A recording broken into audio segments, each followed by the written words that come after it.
तर स्टुडंट्स, आपण आपल्या प्रिव्हियस लेक्चरमध्ये एडियाबॅटिक प्रोसेस आणि आयसोथर्मल प्रोसेस यांच्यामध्ये कंपॅरिझन पाहिलं की कसं त्यांचे ग्राफ एक्सपान्शन आणि कंप्रेशनसाठी बनवू शकतात. करेक्ट.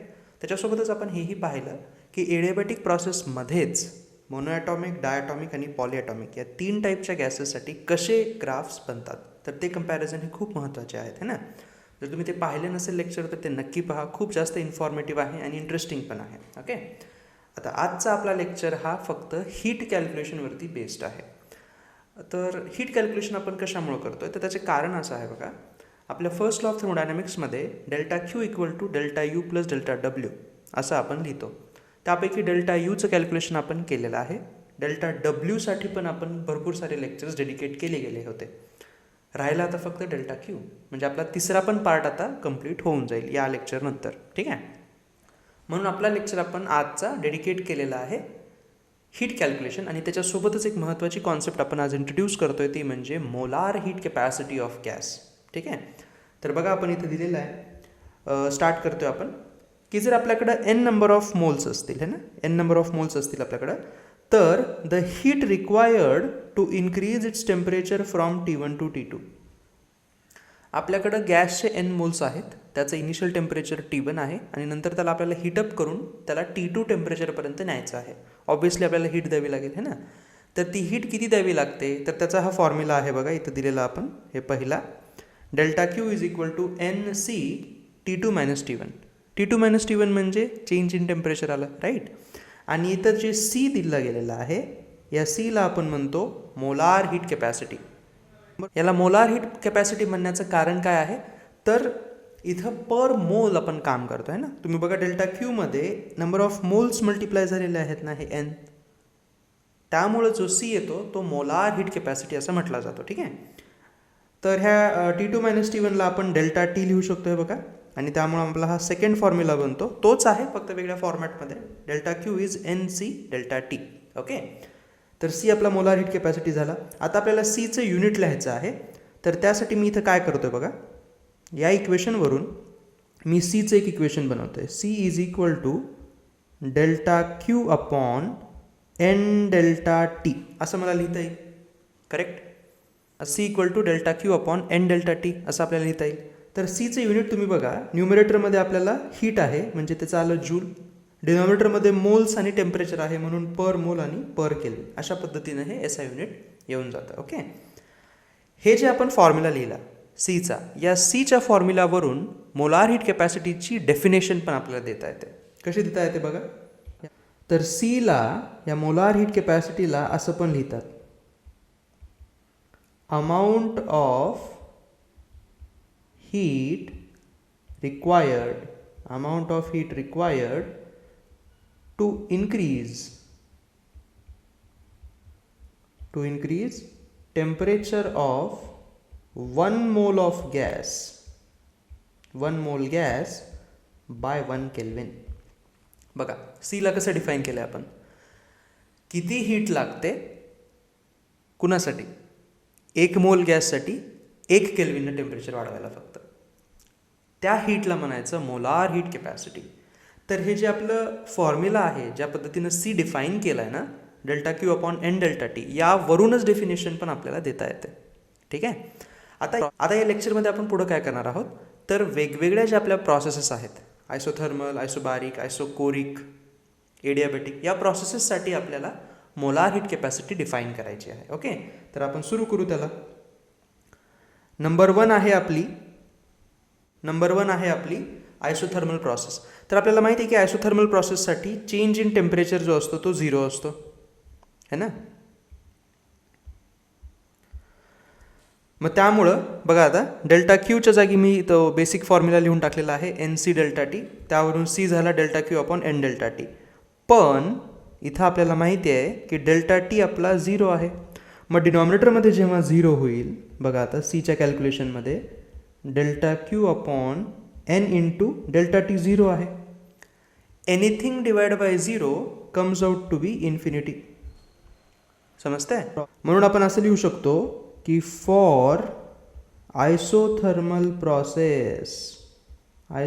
प्रोसेस जो तुमचा सी असतो ना, तो येतो इन्फिनिटी. हे बघा, हे खूपच महत्त्वाचा पॉईंट आपण इथं तुम्हाला लिहून देतोय.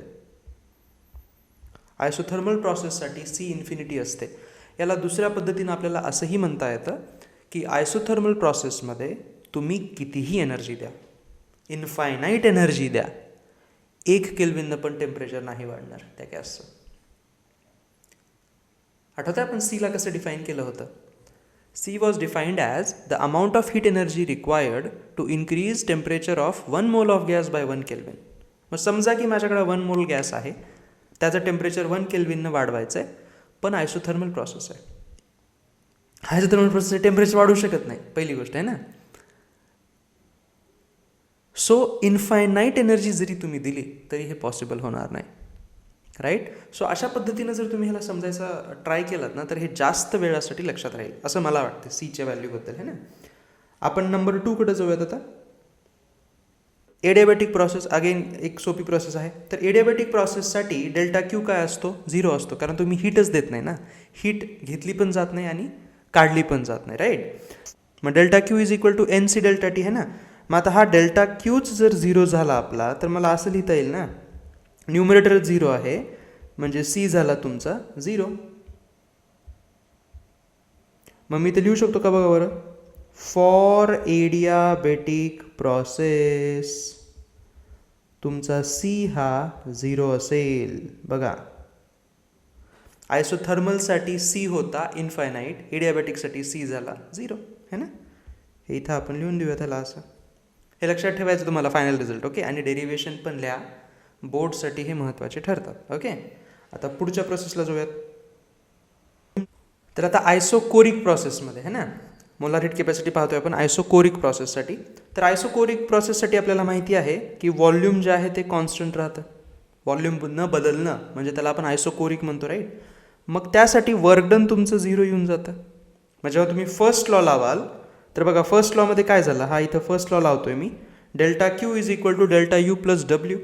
पण डब्ल्यू तर नाही आहे म्हणून हे असं लिहिणार आपण, आणि त्यामुळं तुमचा जो डेल्टा क्यू येईल तो डेल्टा यूच्या इक्वल येईल. कळतंय? पण जर तुम्हाला आठवत असेल, आपल्या सुरुवातीच्या 3rd किंवा 4th लेक्चरमध्ये आपण डेल्टा यूचं फिक्स फॉर्म्युला तुम्हाला दिलेला आहे. कोणत्याही प्रोसेससाठी डेल्टा यू काय असतो? N C V delta T असा असतो, बरोबर. तर मग डेल्टा क्यूला मी काय लिहीन? डेल्टा क्यूला आपण कसं डिफाईन केलं होतं? N C delta T becomes equal to N C V delta T. हे बघा, हे अशी कटून गेले सगळे, आणि तुमचं जे मोलार हीट कॅपॅसिटी आहे ती आली सी व्हीच्या बरोबर. हे बघा, ही अशी. समजतंय? हे खूप महत्त्वाचा रिझल्ट आहे आता तुमच्यासाठी. तुम्हाला आठवत आहे आपण जिथं कुठं C V C P define केलं तिथं सांगितलं होतं की जिथं हीट येईल तिथं आपण त्याला जास्त एक्सप्लेन करू, राईट. तर बघा, आता इथं आपण आलेलो आहोत, तो हा पॉईंट आहे.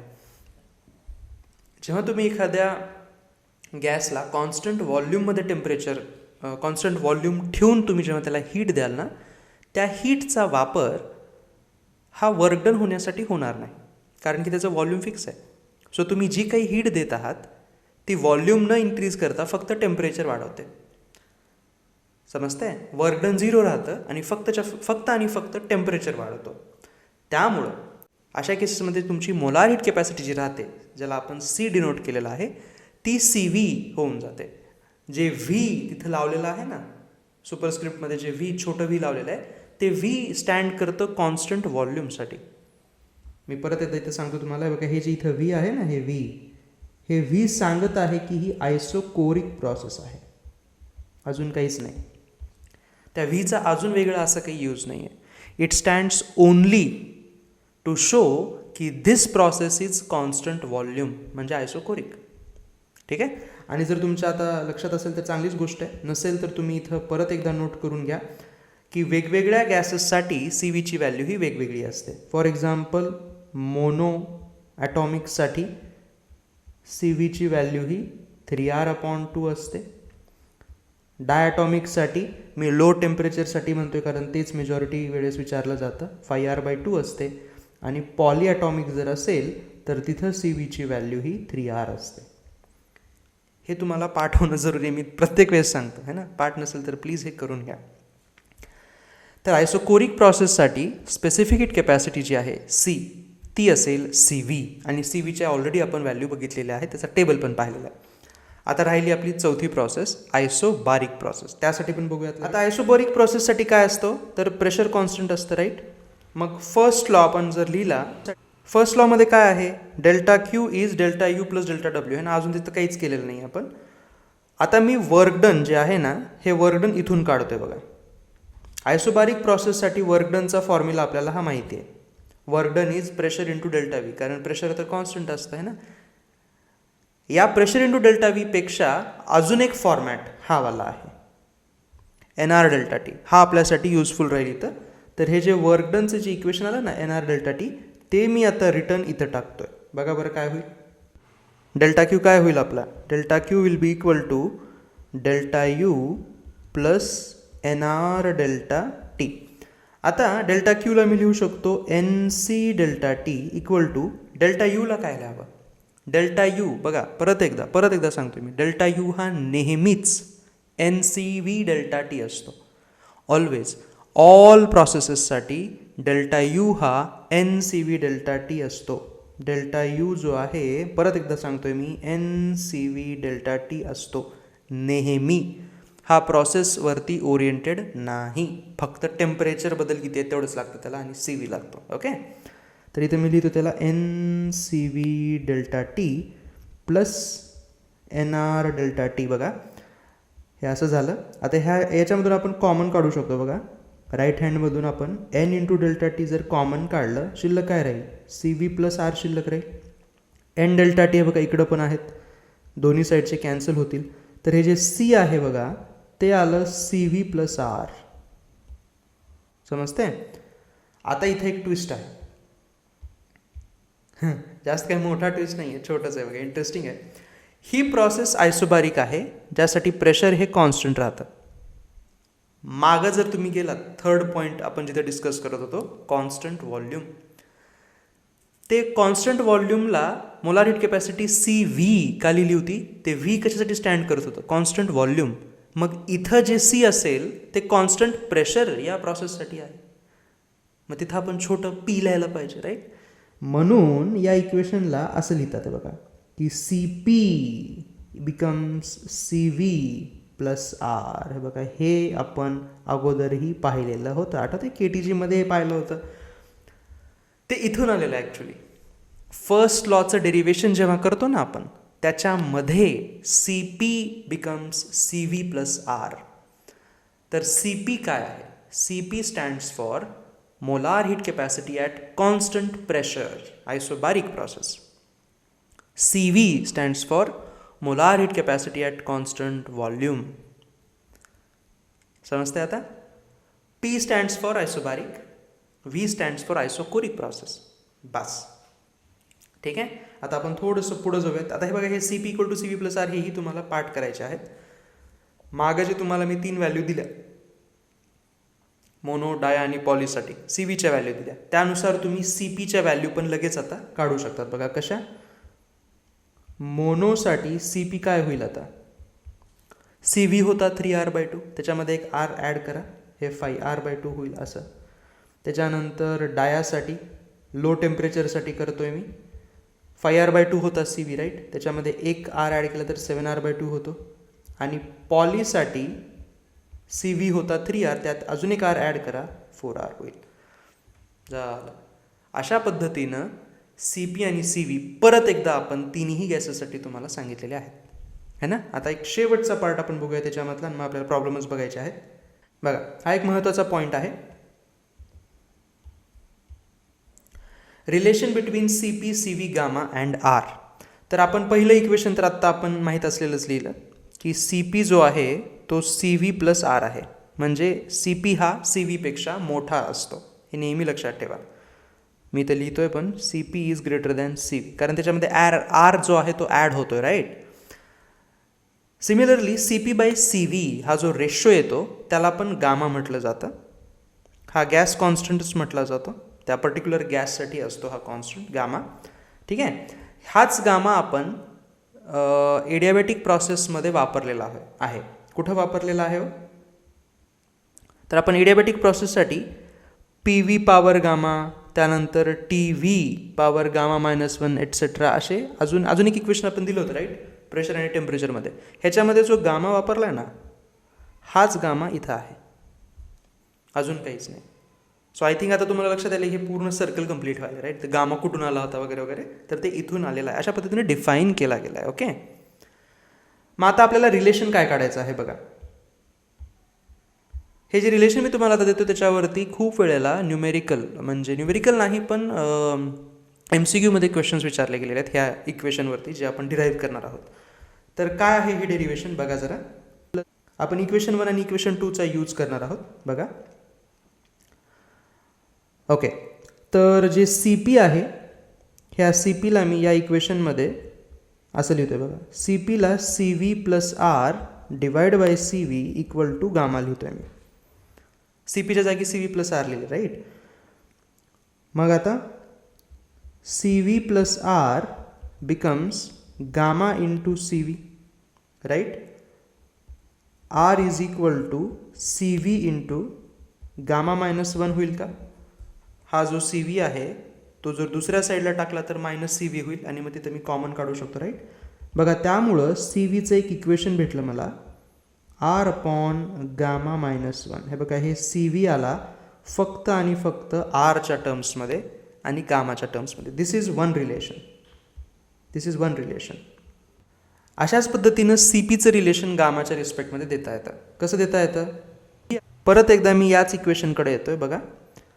तर आता CPला आपण तसंच ठेवूयात, पण जो CV आहे त्याला मी CP - गामा लिहितोय.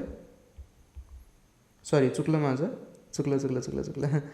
CP - गामा नाही, CP - R होईल हा, इक्वल टू गामा, करेक्ट. मग बघा, CP is equal to gamma into CP - R असं होईल हे. त्यानंतर CP is equal to gamma CP minus gamma into R.